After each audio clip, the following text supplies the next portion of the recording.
And this is why discernment and cultivating the muscle of discernment is so important, because especially if you are an entrepreneur, especially if you're the type of person that doesn't quote unquote come from money, there are a lot of beliefs that are underneath the surface that you begin to experience when you go on business for yourself. There are a lot of beliefs around scarcity, around being good enough, around worthiness, around rejection and abandonment that started to come up for me in this process that I didn't even realize were present for me.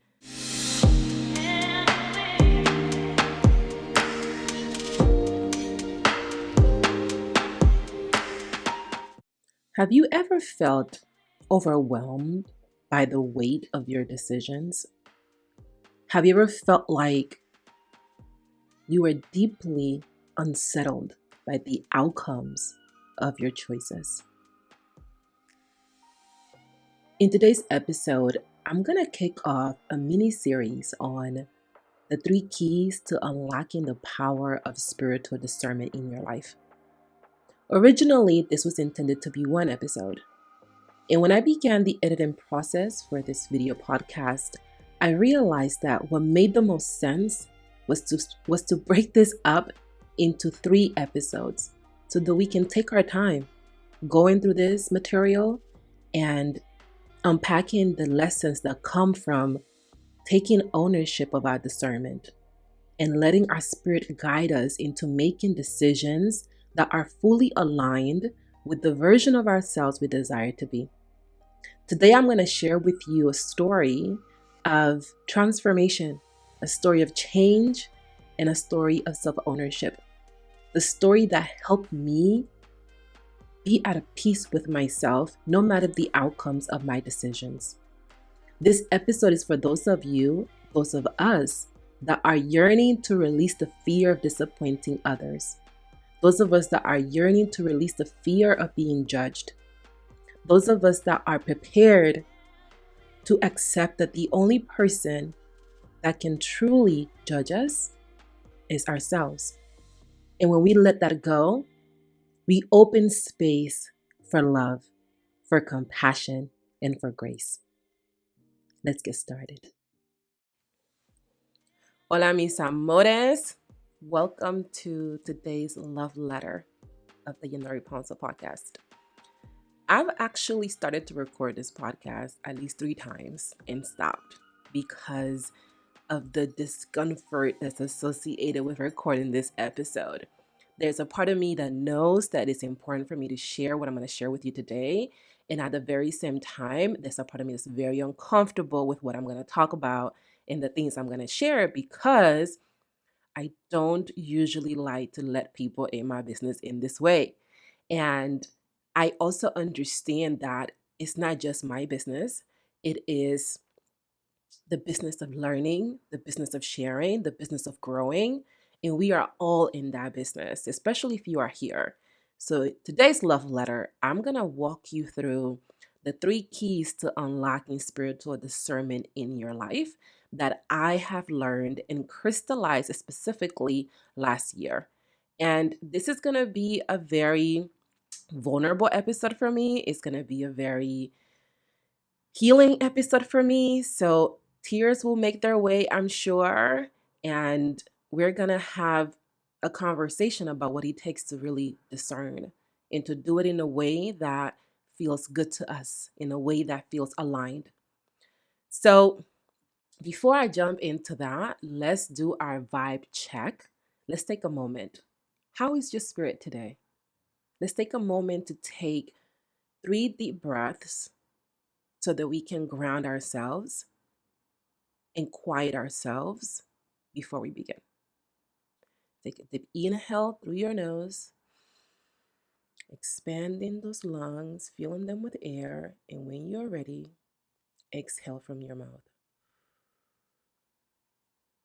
Another inhale from your nose and exhale through your mouth. One last inhale. Hold it. And when you're ready, exhale. I really needed that. And I'm glad that we took a moment to quiet ourselves. How is your spirit today? How are you feeling? Take a moment, sit in your body, feel what's present for you. And if you're feeling generous, head to the YouTube channel and let me know in the comments below this video how your spirit is doing today. Today, my spirit is feeling excited and also uncomfortable. Is feeling ready and also resistant. A lot of these feelings have to do with what I'm going to talk about today on this podcast and the things I'm going to share with you. And to be honest with y'all, I originally intended that this podcast was going to be all about the lessons I learned in 2023, and I was going to share with you 12 lessons. And as I sat with what I wanted to talk about today, I decided that we didn't need to focus on 12 lessons, that there was one. And yesterday, I actually went to lunch with one of my friends, Lo, and Lo actually recorded a podcast episode with me here 5 years ago when we first met in Fort Lauderdale. And I'm going to link that episode in the show notes so that you can reference it. She's so amazing. She's an Ayurvedic practitioner and expert, and she has such a passion for living life freely. And yesterday we got a chance to meet, and we went to this plant-based restaurant called Planta Queen here in Fort Lauderdale, and we had some delicious food, and we just caught up. And it was a full circle moment because it had been 5 years since I saw Lo in person, and we got to see each other again as she's getting ready to transition out of Florida to Martinique. And we had a beautiful conversation about where we've been, what's been going on, and we talked at length about business and what it has been like to be in business all these years and what lessons we've learned along the way. And I spoke to her about what I experienced, particularly last year and the year prior. And she walked away from that conversation being really grateful for the things I shared with her because she felt that there are many entrepreneurs that she can talk to about the things that she had experienced that were very similar to the things that I had experienced. So that inspired me to go and change and shift what I wanted to talk about in this episode of season 5 and to instead talk about this. Talk about the power of unlocking discernment. Because in 2023, the biggest lesson that I learned was discernment, was unlocking and cementing discernment in my life.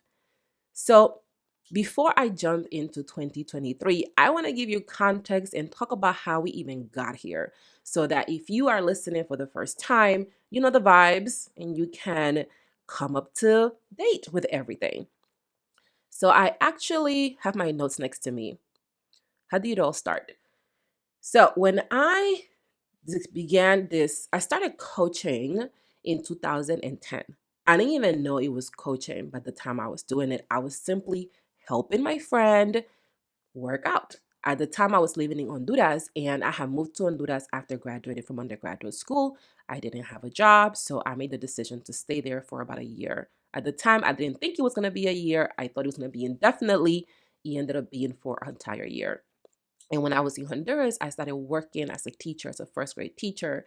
And when I got there, my family, which is very blunt and honest, was like, yo, what's going on with you? We've never seen you at this heavy, like heavy in terms of my body weight. And what ended up happening was that two of my cousins, one was a nutritionist and one was a professional volleyball player. She played for the country of Honduras. They helped me and they taught me how to eat better. They taught me how to exercise. They told me how to move my body. And as a result of that, I began to shift how I was eating because when I graduated from undergrad, I had put on 25 pounds. And because I was the type of person that wasn't stressed about putting on weight, I just went up a size on my clothes. I was impressed about it.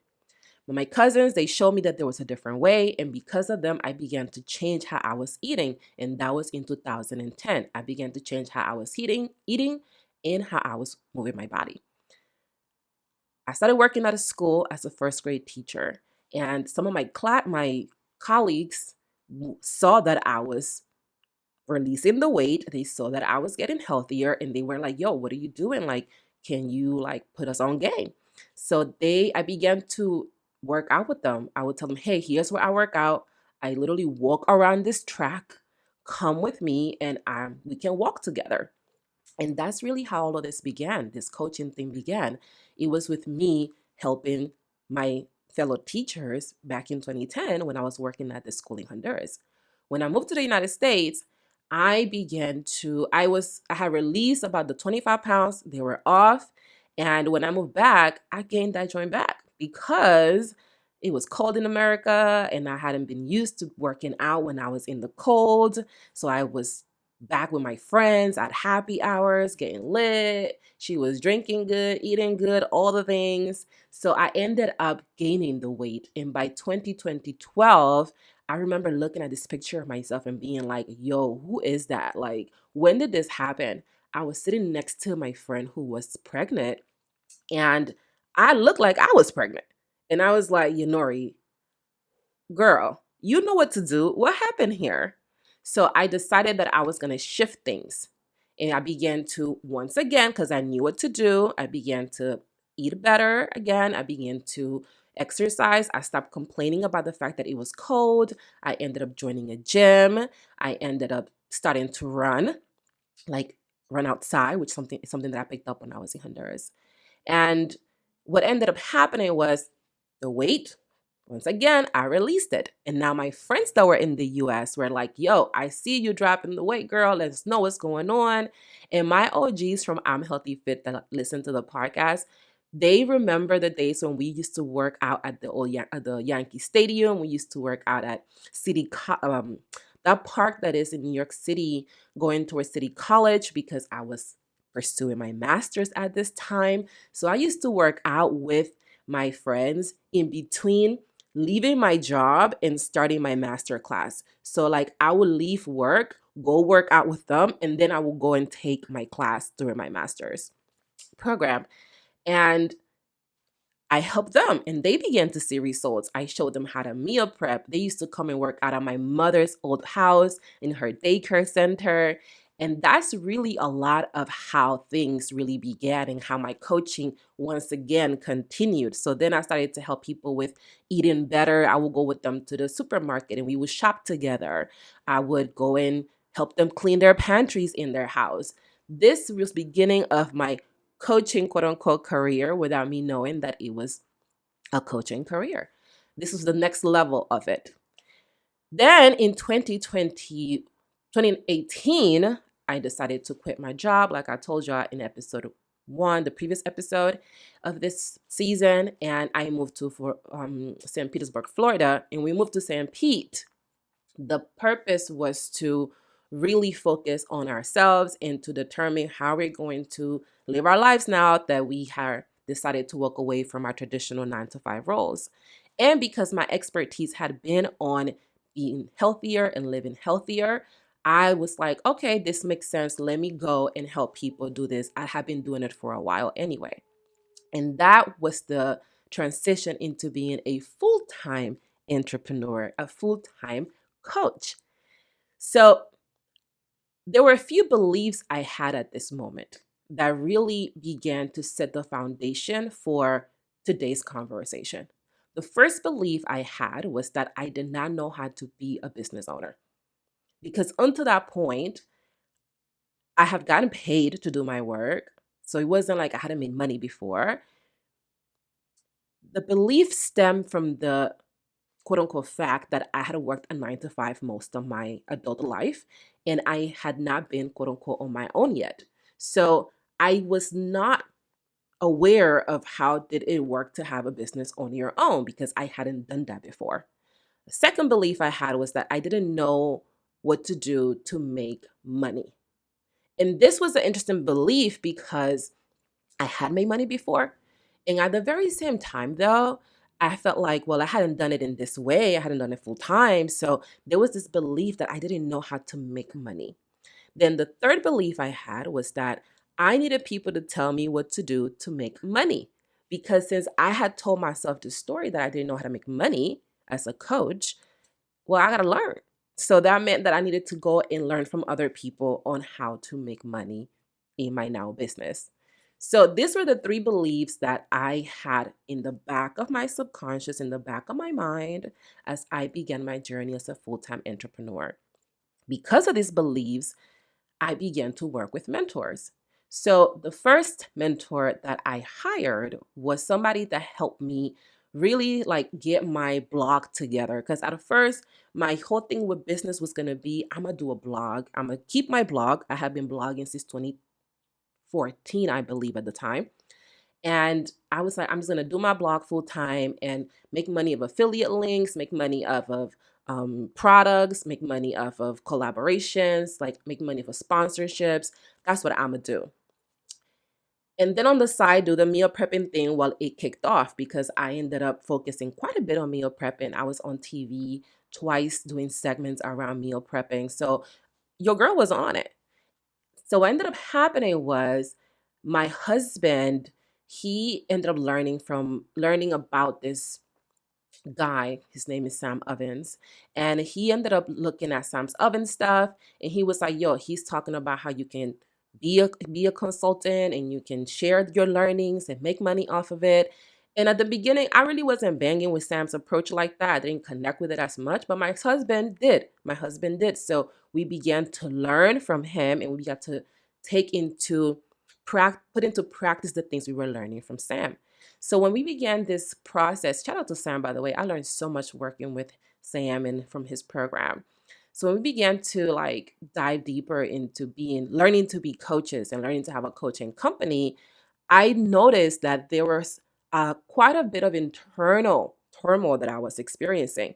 And this is why discernment and cultivating the muscle of discernment is so important because especially if you are an entrepreneur, especially if you're the type of person that doesn't quote unquote come from money, there are a lot of beliefs that are underneath the surface that you begin to experience when you go on business for yourself. There are a lot of beliefs around scarcity, around being good enough, around worthiness, around rejection and abandonment that started to come up for me in this process that I didn't even realize were present for me.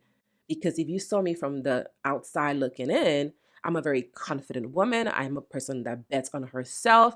I'm a person that's very courageous. I mean, I quit a whole job and moved to another state to live the life I said I desired to live life on my own terms. So, yes, I was all those things. And at the very same time, though, I also was experiencing insecurities, I was experiencing fears, I was experiencing um, so many things, so many questions about being able to succeed, being able to do it, being able to sustain it. And all of that was happening underneath the iceberg that was getting to be the entrepreneur I wanted to be, getting to know myself. And in this process, I began the learning from mentors. I began to bring on people to help me. So we had first worked with Sam Ovens, like I mentioned, and then in that program, I met another person that I ended up hiring to help me with my self-trust. And this was the first mentor I feel like that got me, that I'm like, okay, this person understands me and they see what I'm kind of stretched by. And he was very supportive. And I'm actually going to pause on that because in 2017, I got a chance to sit on a hot seat at a mastermind. And though there were four guys and they helped me so much, one of them, his name is Forrest, who I still talk to this day. Shout out to Forrest. I'm going to link his stuff in the show notes because he's super dope. And he really supported me with helping me see that I had to find my voice. And it's important that I bring this up because when I began business, I did not really know what my voice was. And I didn't know that I didn't know that. Forrest was the person that made that very clear to me. And he was like, look, for you to be able to experience the success you desire, you're going to have to be able to find your voice, girl. Like, you're going to have to be able to be like, what is my voice? What is the voice I want to lead with? What is the voice that I'm going to put out to the world? Because that's going to be very key to your success, especially do it in a way that brings you joy. So that was 2017. Fast forward to 2025. 2019, I began to work with a mentor that was specifically helping me with my self-trust. I didn't realize I didn't trust myself until this person came along and they began to ask questions of me that I was like, oh, I don't know the answer to that. I don't know the answer to that. I don't feel comfortable answering that. And then I began to see that there was a gap in my self-trust, and that particular person helped me with that gap.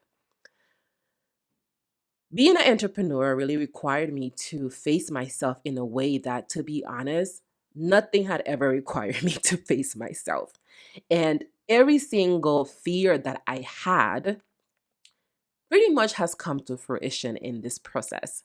One of my biggest fears when I began this journey was that, not even when I began this journey, one of my biggest fears up to that point was that someone I love would need my support and I wouldn't be able to support them, and particularly financially.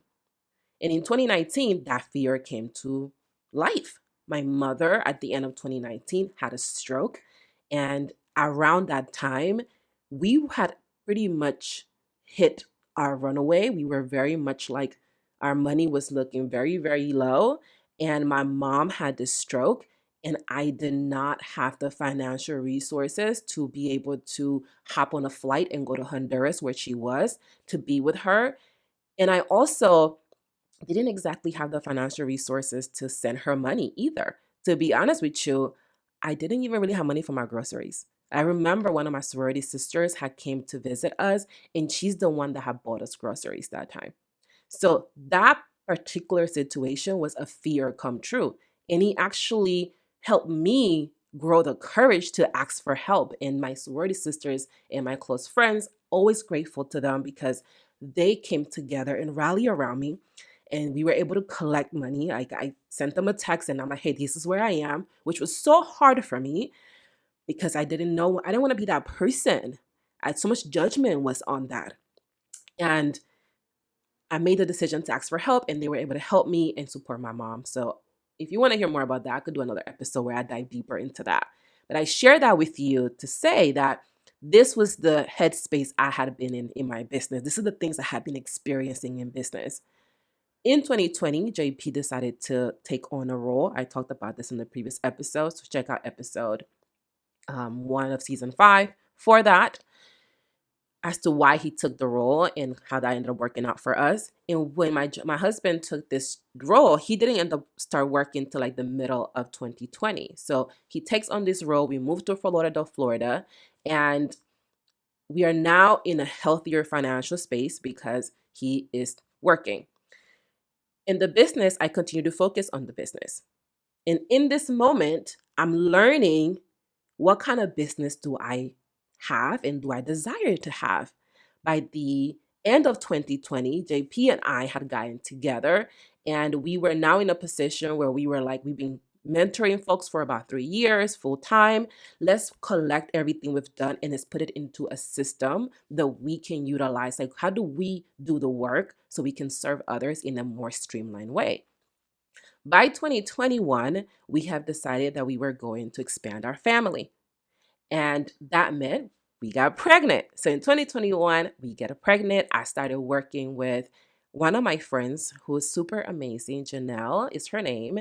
And she is, I don't know what she calls herself these days. I just think she's super magical. And she really helped me with tapping into my spirituality in a different way, connecting with parts of myself that I had been really stretched by as I was working with a Reiki practitioner that was helping me clear energy in my womb in preparation for me to be pregnant and then eventually to give birth. So I share these things because I believe in mentorship. I believe in investing in myself. I believe in investing in my self-care. I believe in investing in all these things. And I believe in doing it in a way that feels aligned to me. And up to this point, I was learning what that looked like for me. I was learning what it meant to be supported. I was learning what it meant to know who can support me. I was learning what it meant to receive that support. And I was learning to see what I was receiving from that support, which is a big part of discernment. there is a part of discernment where we are learning the process of experiencing the things that we are going to be discerning about. That begins before we jump into the three things I'm going to share with you. And it's important that you have this context, because when you have the context, you can move through this process with a level of ease and flow that perhaps you may not be available to right now. So I got pregnant, and when I got pregnant, I saw that Janelle, who I had been working with and super amazing, was working with a business coach. And I saw that she was getting these amazing results with this person. And Janelle and I are so similar. We are very similar. We always joke with our natal charts being very similar. I actually, on her birthday, always wish her a happy birthday and tell her that it's also my birthday, because we're so similar in how we are and how we show up. So when I saw that she was working with this person and was getting amazing results, I was like, oh my goodness, I want to work with this person too, because if this person gets you, this person is also going to get me. So I ended up hiring the person that she was working with.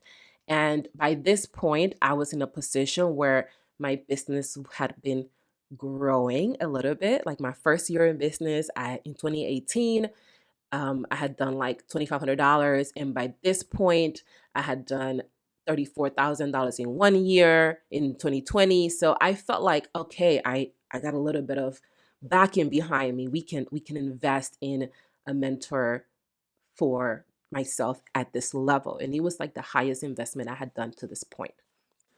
As I was editing this episode, one thing that came up for me was that oftentimes when we are making decisions and we are experiencing the result of our decisions via our ego, via reviewing our ego, it can be really easy to start to feel like a victim, to start to feel bad, and to start to feel like we did something wrong and that we need to be punished for our actions. I know that feeling. I actually am very familiar with the archetype of the victimhood.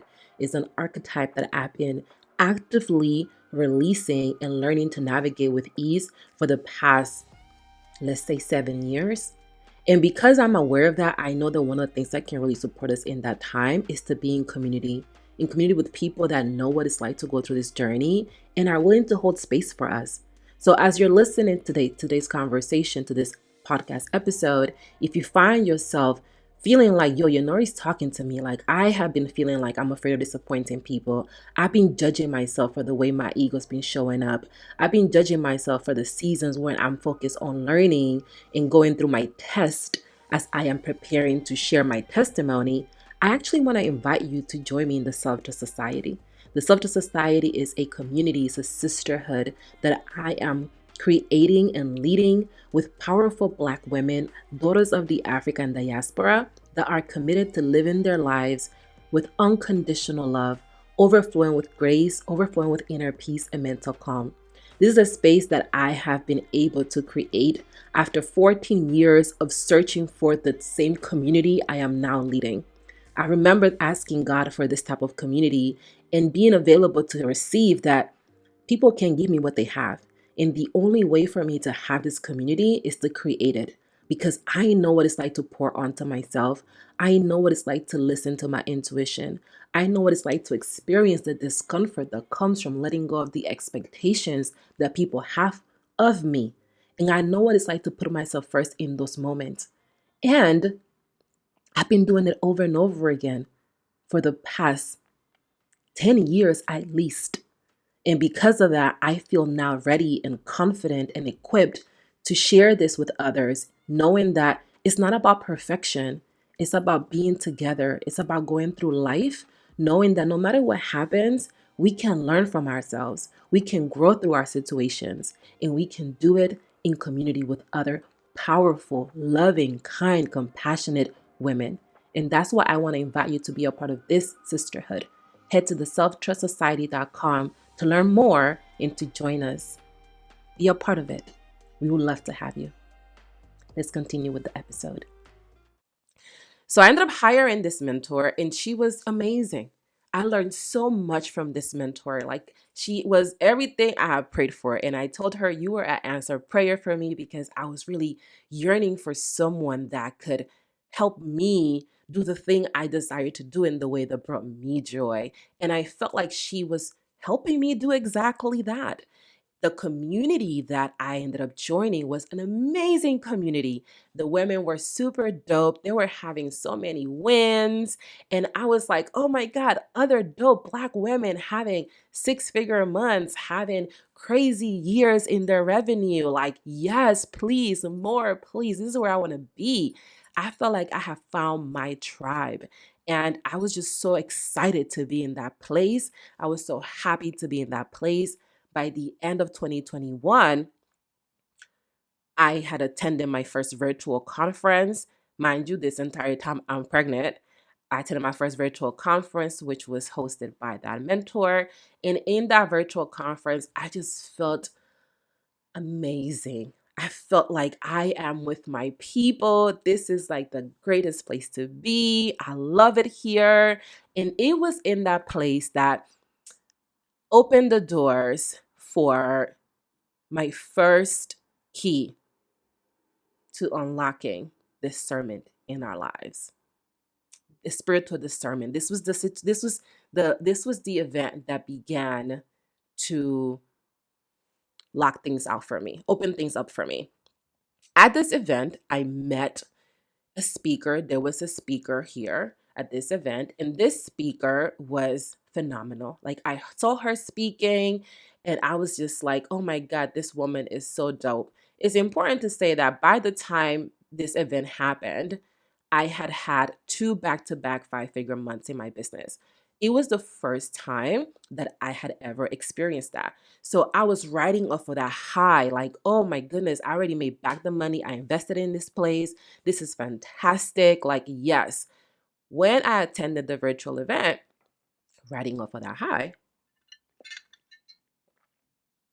and get some water, y'all. One of the speakers was talking about branding and the power of branding.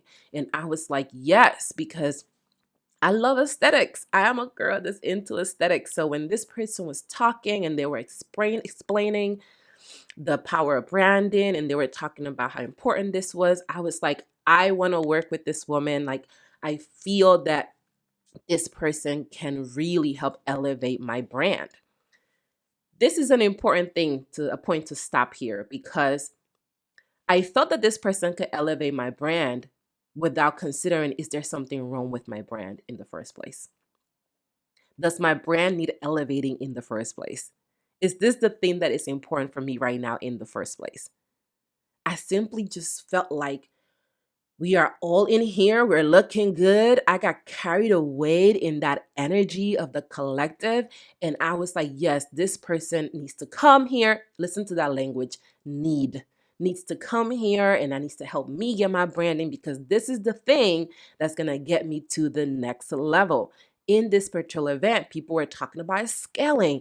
And I was like, yes, I want to scale. Like, I want to have crazy success. So please, I have been in business by now for about 3 years, and I had felt like I was yearning this type of success, and I was tasting that, and it tasted so good, and I wanted more of it, more and more and more of it. And my ego began to make its way in the door. One of the things that happens when you're learning to discern and you're learning to unlock the power of discernment is you begin to experience your ego. It is important that we experience our ego, because our ego helps us see ourselves from a different way. It helps us see how we are acting so we can decide how we desire to act. And this was the beginning of that for me, because up to this point, I hadn't made that much money. So the ego didn't really need it to come in that quote unquote way in comparison to now, because now I was making money. So the ego was like, oh, it's my turn. Let's go ahead. Let's give in to all the things that I want, because the money is here and I'm getting this money. So I want more of this money to come my way. And what ended up happening was, after this event finished, I was like, I want to work with this person. At the same time, I knew that financially speaking, I wasn't there yet. I wasn't there yet because of the investment into this project. We were talking about about $45,000 investment for this branding project. And my ego was like, we got to do this, girl. This is needed. We need to quote unquote do this in order to get the success we desired. And what ends up happening is after this event wraps, I give birth in January. So this event is in November. A few months later, I end up giving birth to my son. And then there is a new person. I'm now a mother. So as a mom, when I give birth to my son, I don't recognize myself anymore.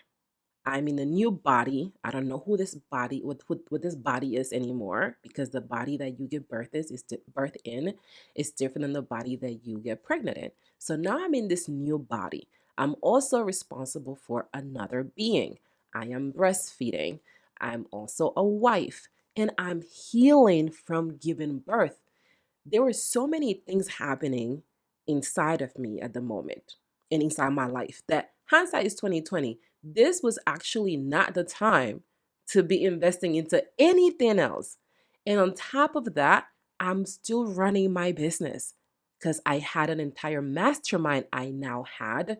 And that mastermind had clients. And part of my mastermind was that he came with live events.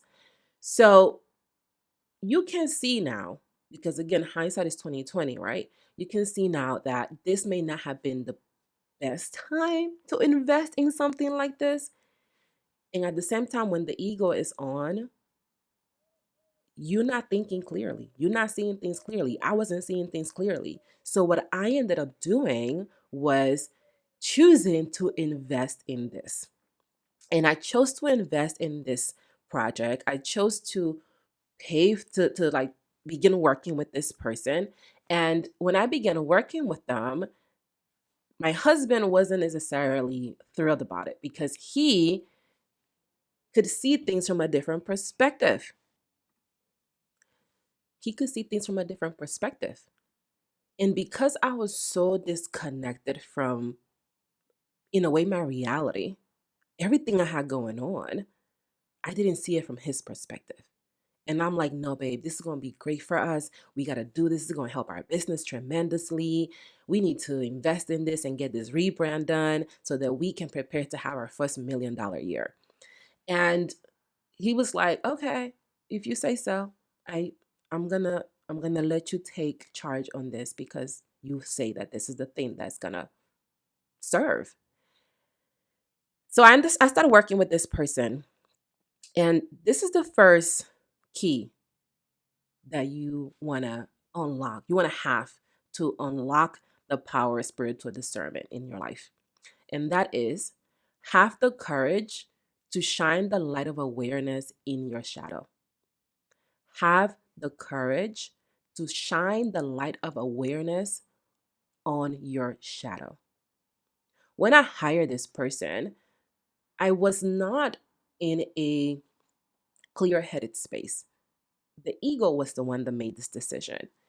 And I can say that now. Back then though, I was like, oh, this is all me. This is my intuition is saying I got to get this, or this is like necessary for me. And in a way, it was. The ego though kept me in that situation much longer than it was needed. The ego put me in that situation before I was aligned for success in the way that I was desiring. Because I started working with this person, and my second payment was late. That would have been a flag for me. If my second payment is late, which was a payment of about more than $5,000, this would have been a sign for me that, yo, you may want to revisit this because it's clearly stretching you right now. On top of that, I had just given birth. Did I tell you I had just given birth? I had just given birth. So here I am breastfeeding my baby, running my mastermind.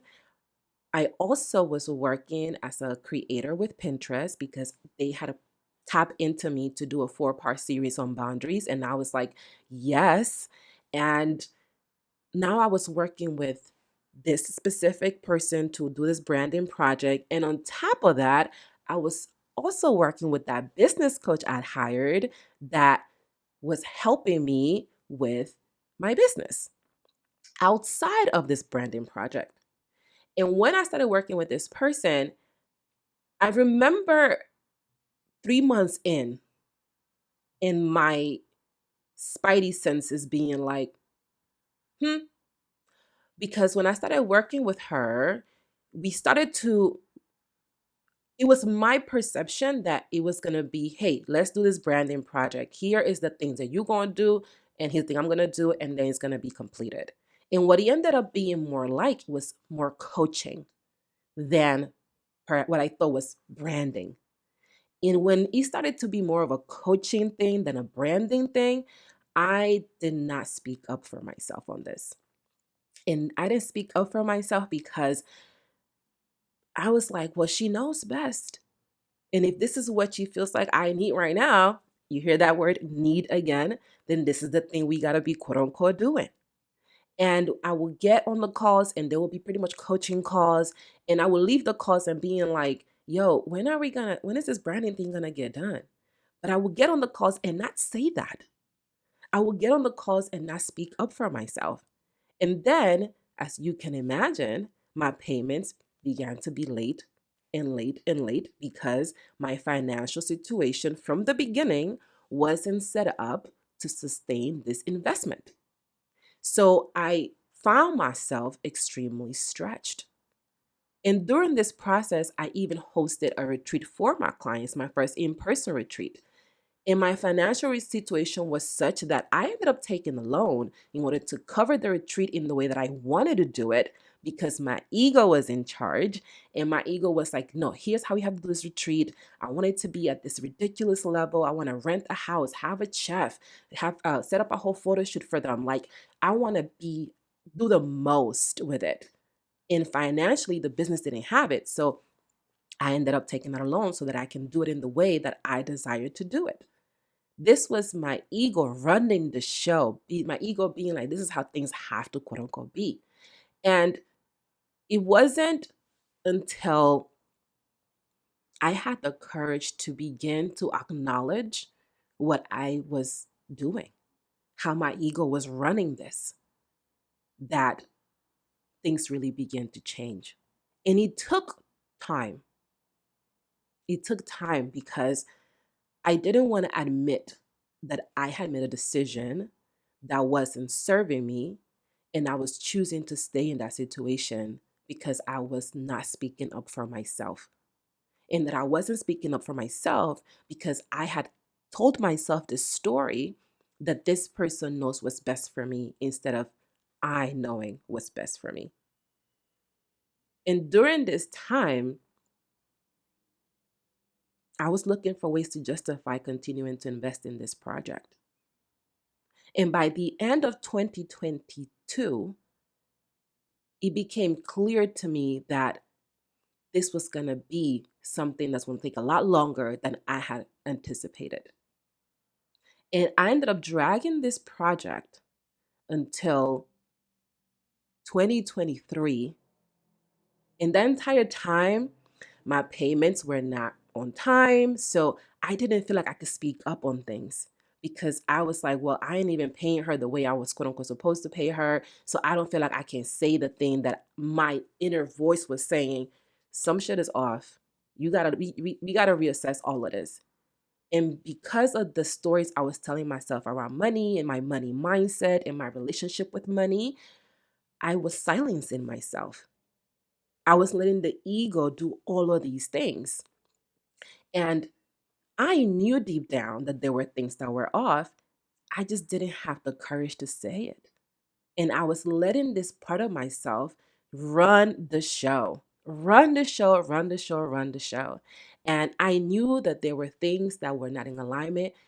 And I had this fear of disappointing others. I had this fear of being judged. I was like, I don't want to step away from this project and I don't want to be judged by it. I don't want to be disappointing her. Like, she has helped me so much. And I kept on telling myself that she's agreed to work with me even though my payments have been late. She's agreed to continue working with me even though we have skipped some months where we are not making our payments. So that just fed my ego more and more and more of this food, this confirmation bias that I quote unquote had to stay there. And this is why The first key is to the first key to unlocking your spiritual discernment in your life is to have the courage to shine the light of awareness on your shadow. It took me over a year to do that. And when I finally had the courage to shine the light of awareness onto my shadow in this situation, is when I saw that my spirit guides, my ancestors, had been telling me that this had to be shut down. They had been telling me that this wasn't going to materialize in the way that I wanted to materialize. And they had told me that this wasn't actually no longer serving me. So by the end of 2023, no, I think it was like sometime in 2023, like the middle of 2023, I feel like it was, I made the decision to let this person know I'm going to sunset this project. And it was a very difficult decision to make because I did not want to make that decision. I didn't want my ego didn't want to make that decision because I didn't want to see how I had allowed myself to get so distracted, how I had allowed myself to get so out of alignment that now I was paying money on a project that was not going to be completed. And while there were quite a few things I learned from this person, again, I learned things from every single mentor I have. While there were quite a few things I learned from her, the one thing I learned was that it wasn't aligned with me and that I didn't have to wait that long. I knew it wasn't aligned earlier in the process. And yet I allowed over a year to go by, continuing to make quote unquote things work because of the fear of not wanting to be disappointing her, the fear of not wanting to be judged by her. Because deep down, I was judging myself. I didn't want to disappoint myself. I wanted to prove to myself that I could quote unquote do this. I didn't want to admit that I had made a decision that wasn't serving me anymore. I didn't want to admit that I was wrong. So I kept on staying in a situation a lot longer out of that fear of facing the reality that it wasn't aligned anymore. And once I did that, I realized that it was okay. It was okay. And up to this moment, there's still a balance on that project because through the process, my husband was laid off. So our financial situation drastically shifted. And when that shifted, so did my income. And then my business contracted. So what ended up happening is it just became really challenging to make any payments. So even though we did not finish this project, nowhere near finish this project, even though I ended up taking another loan to pay towards this project in order to see it come to a deeper level of fruition, which didn't occur, I was still trying to hold on.